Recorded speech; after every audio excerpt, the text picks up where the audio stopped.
السلام علیکم دوستانو، ستړي مشئ.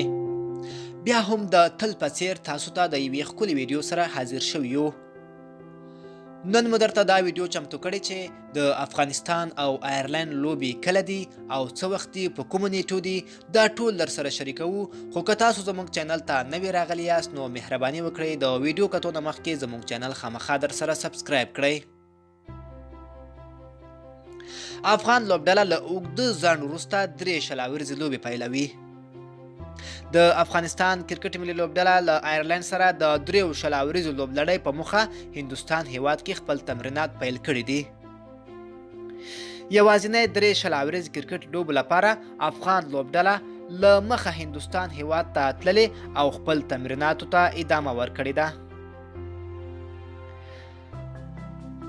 په دغه سفر کې به افغانستان کرکټ لوبډله له آیرلند کرکټ ملي لوبډلې سره 3 شلاوريزې لوبې وکړي. لومړی شلاوریزه لوبه د مارچ پر 4مه نیټه، دوهمه شلاوریزه لوبه د مارچ پر 8مه نیټه او وروستۍ شلاوریزه لوبه د مارچ پر 10مه نیټې ترسره کیږي. یادې سیالۍ د افغانستان په کوربتوب دی د هندوستان هیواد کې ترسره کیږي. ملګرو، دا و زموږ لاند راپور. د لا ښکلو ویډیوګانو لپاره مهرباني وکړئ زموږ افغان ټي وي چینل در سره سبسکرایب کړئ.